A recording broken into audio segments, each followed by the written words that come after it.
Hey, what's going on, everybody? It's your boy Joe Fam coming at you with a brand new video. It's been quite some time since I last did my video, which was about how to make spooky music on any type of background, any type of dark scenario, how to make creepy music, especially since Halloween's around the corner. So if you haven't seen that, check that out. But this one, I want to talk about 5 ways that you can become a full-time music producer or engineer. And I'm going to explain how that just happened, and that's why I haven't done a video in a while, because I've been extremely busy. So I finally reached a career peak in my life. I'm now becoming a full-time music producer and sound engineer. I got a lot of projects I'm working on, so I've been doing a lot with that in the studio. But here's the thing, sometimes you may not feel like you're up to that level, or maybe you feel like maybe you're not quite there yet, maybe you still need to learn, but you love doing it and you want to make this your living. I'm going to give you some tips of how to basically become a full-time sound engineer or music producer, basically, so you can do it full-time. You can either do it independent and you can get your own clients and do that. If you got the skills to do that, then definitely do that. But if you're like kind of a beginner and you don't know where to go, I'm going to give you some tips to maybe lead you in the right direction. So here's my 5 tips of how to get started as a full-time music producer. As a music producer, there's different elements. You can create beats, or you can just sound engineer, basically mixing the full tracks, and then from mixing, once you have that down, you go into mastering, or you can just send that off to a person who physically focuses on mastering.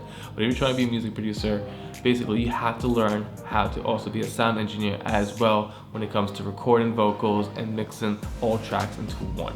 So you kind of want to learn all that first. Honestly, you just want to keep doing it. Make as many beats as you can, so learn how to do all the elements of how to make a beat, how to arrange a beat, and just try to work out different ways.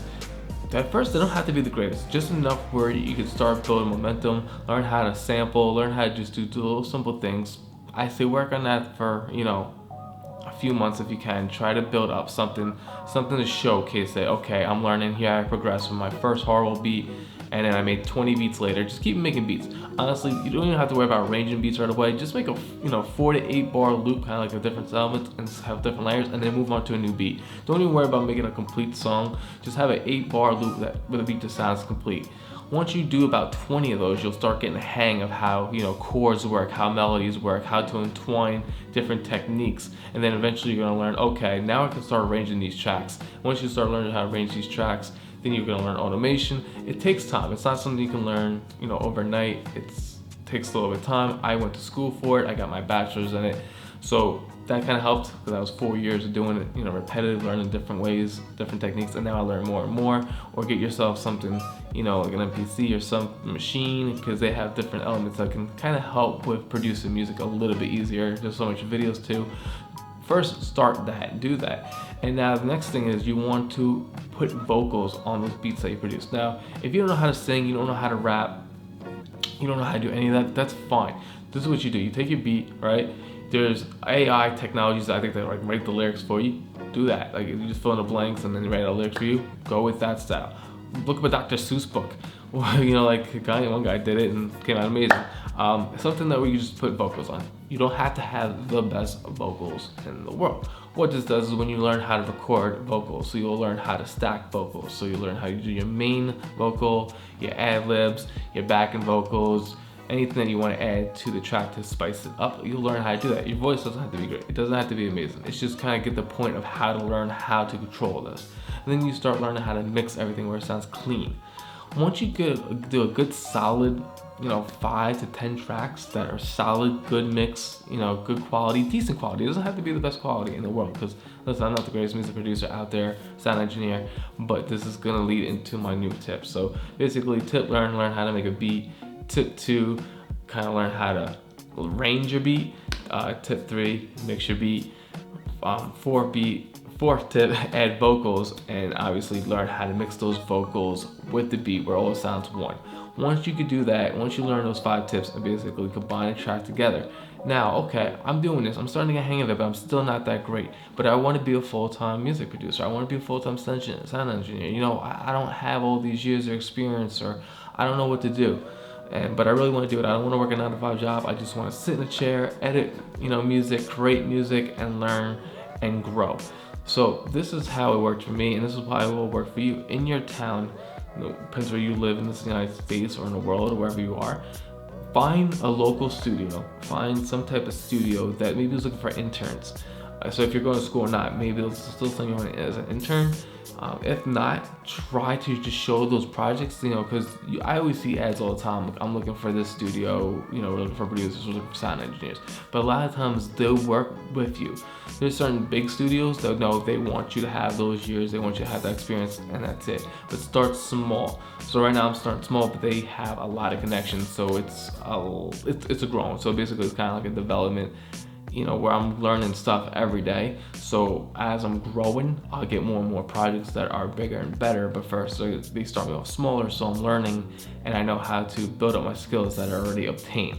Once you have that, you're basically starting already, because now you're getting projects thrown to you. They could be small, they could be from local artists, just be like, here, you gotta mix this track, or hey, they got this track, they want you to produce a beat for it. Simple ways.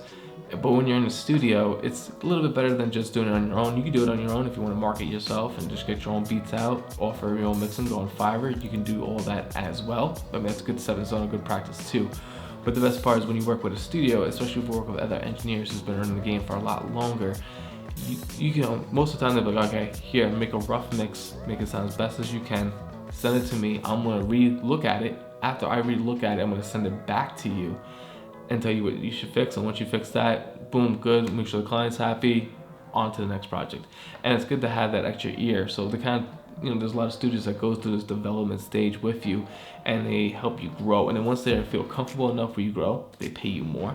So they could be paying you this much, when you first start, and then they go, okay, now you're getting better, boom, you're gonna make more money. Oh, now I got this huge project from this big label, they want you to do this, or, and then you start getting that way. And you just started by just doing something simple, and then you grow with the studio. Kind of like a regular job. When you start a regular job, you may not know how to do a job at all. You go in there and that's what they do, training. There's training, but you get paid to train. Kind of the same way. If you can find a studio like that, it's the best way, because you kind of get treated like a job where, you'll still get paid, but you're also learning as well. So you're gonna keep growing, you're gonna keep getting better. They want you to get better because they want you to handle the bigger projects that they may not want to do, or if they get swamped with, they can trust you doing the bigger projects where you get paid more on, and they trust you more. So it's kind of just a good way to get started. A lot of people don't know where to start, where to go from it. So this is just hopefully little tips and tricks that I hope will help you start your music career. Honestly, like, why work a 9-to-5 job? I gave up on that. I'm just gonna do this full time. I still got my DJ and fall back on. So if you don't know about me, I have been DJing for over 15 years.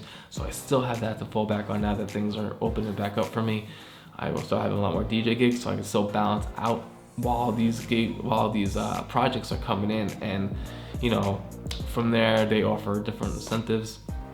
Your studio may offer lessons, and like, you want to teach people how to do it, and then you're making more money in ways. There's always different elements to make money once you're in, but once you're into some type of studio, get into that type of studio. Try not to go like internet studio where all they're gonna do is get coffee, go get my mail, go get my dry cleaning. No. Try not to do those type of internships if you can, unless you're working for so many really big record labels. Then okay, I guess you gotta do what you gotta do. But start small, and then be like, no, I want to engineer, I want to be your assistant, I want to learn, I want to sit, give me a project, I want to do it. And most of the times they'll have all the plugins and you'll learn. There's also free trials on certain plugins, so you can always try vocal plugins so you can get better at how to mix vocals, how to use Melodyne, or how to use Auto-Tune. There's always different ways you can try to grab free samples or something just to get you a way to create that. And I think there's even some free VST plugins that do it not as good, but they still can give you the idea and help you build up your ear. So hope this helps. Let me guys know down below in the comments. Make sure you like, comment, and subscribe. I'm gonna try to work on so much more stuff. I'm hoping. I'm just been crazy busy now with all these projects coming in, and now they're building another part of the studio, so I gotta help them with that. They're giving me lessons to teach kids how to DJ and how to do music production. So I'm gonna have a lot of that going on as well. So it's gonna be a lot, but maybe I can twine it into my videos so you guys get a glimpse of what I'm learning, and hopefully we can learn it together. So I'll see you guys in the next one, and yeah, I'm out. It's Joe Fam. Peace.